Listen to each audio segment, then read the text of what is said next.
Alright, let's talk heatsink. Took this heatsink, it's for a 2x8. It's 4 on this side, 4 on the opposite side. It's in a 16 field cabinet.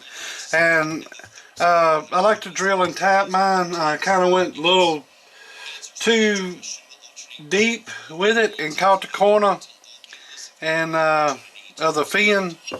Like this one here, it happened on that one. I'll have to knock that back out. But I was just wanting to show you some thread repair that you might not have thought of, but I ain't got the right material yet, but when I get it, I'm gonna put it down there and see what it looks like. And if I had a bridge point, I could do a little bit better work than what I did on this. Is just with a little regular drill press and tap set, and this is what I got done. So I had a bolt that, like I said, rung a tap off up in, which was under here. So I've done this on cars before, like a block, 350 block, 305, whatever. You go to tighten them and they got old and the threads will pull up out of there. Even when you use a stud, it strip the threads out. And an old man showed me this. My daddy showed me, and an old man helped when I worked at a machine shop for a little bit. Showed me a way to do it. So he would take, and it would be a 7/16 bolt rung off up in a, you know, the bolt go down the head to hold the head on. Well, he would drill that out and tap it, and to a 3/8. If it had plenty of meat between it all depends on where it was rung off at. So he would drill and tap it out to 3/4, and then take a 3/4 bolt and lop it off about that long and put it all the way down in there, as long as the threads you need it. Put it down through there and put that on a bridge point and drill a hole down through it and retap it to back out to your 7/16. So I pretty much got the same idea on this one, but I didn't have the same material. This is solid copper. That's a copper bolt. I picked up some copper bolts there. You could use brass, I'd say. But I'm gonna get some aluminum ones. I got some aluminum bolts coming, and you won't never know it. By the time you sand it off on a surface sander or bridge point, surface grinder or something like it, you would never know it, being aluminum. And if it was fine thread, it wouldn't even have that gap there. But anyways, I think this is fine. I ain't gonna use it on this amp, but the screw goes in there just perfectly fine. But what I did is I took a punch, well, not this, but I took a punch when that broke off up in there, and like this one, I was gonna flip it, and I flipped it, and then another tap broke off here, and when I get the bolts in, I'm gonna do this one the same way.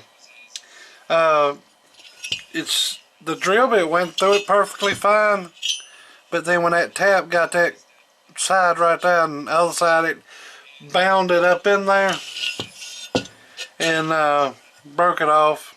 That was my fault, going too deep. Well, so this one here, I just took a punch and knocked it out. Of course, that messed up the threads. You couldn't go back to a 4-40. So I drilled it out with I had a kit with the right drill bit and the right 3/8 tap, but it was coarse thread. So I drilled it out to that, and then tapped it, and then it just so happened to be this size that I had for that bolt. So I screwed that bolt down in there, and these little marks here from the die grinder, and I cut it off. It's just a little piece about that long. But if y'all have ever drilled and tapped copper, it's a whole lot worse than aluminum. They'll gall up like you ain't never seen. Copper's really bad. And that's the bottom of the little slug down in there.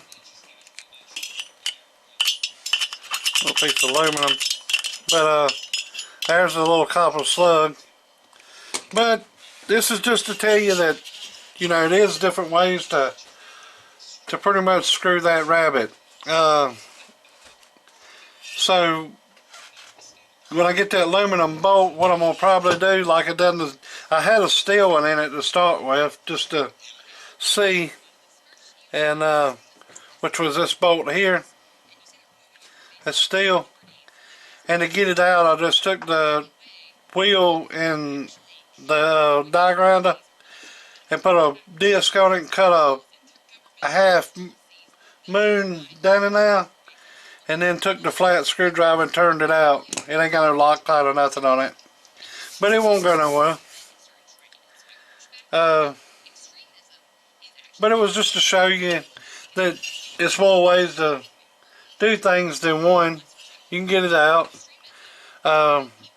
You can go with a whole lot bigger bolt, and then you can center that bolt out, and it'll hold a transistor perfectly well. It don't take much.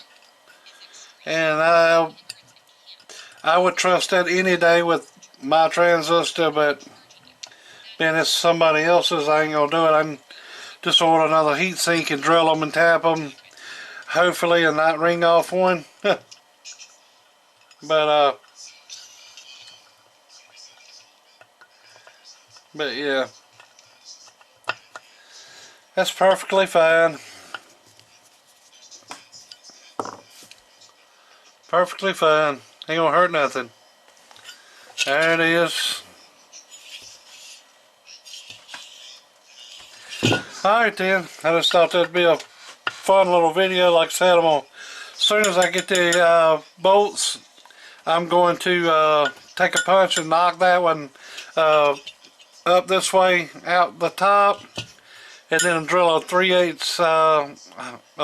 drill the proper size bit, and then tap it out to 3/8, put the 3/8 aluminum bolt back down in there, and then sand it off flat, and I'm going to see how that looks. It will be a update video on it. Maybe this can help somebody out in a pinch. I think the bolts, the aluminum bolts, was like, they're pretty high. 20 of them was $20, I think. So about $1 a bolt, and they're only about that long. You ought to be able to get 40 out of it. And it should be pretty easy to saw off, and because they're aluminum, die grind or something like that. Cut it off and then thread it down in there, and then just sand it off. And I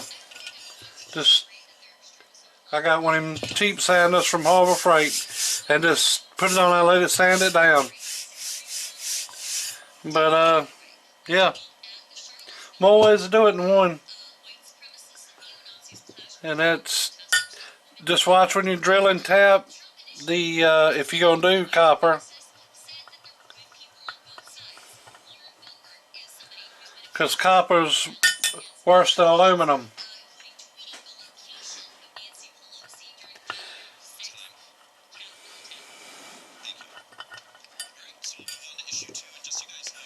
But there it is. I like them tapped better than I do self-screw. I've had some of them screws that looked like it was all the way down, but they wouldn't be, because of the aluminum's done got in the little ridges, and it looks like it's done torqued out, but it's not. They actually galled it in there. So I started drilling them and tapping them just to make sure. I don't know. I don't know. That's just the way I do it. So some people believe in smoothing these out really smooth, which I believe in smoothing it out, but I don't think it's got to be a mirror image or nothing. That any voids in it, the heatsink compound is supposed to take up for it. That's what it's actually used for. So, I mean, that's what it says on the website, and seems to be true. I ain't never tried it without them, but I pulled up some transistors that didn't have hardly anything on it, if nothing, and been running for a long time. So I don't know. Take it as you will. I just thought I'd show you something. Y'all have a good day. It's late. I'm tired. I'm rambling on. Later.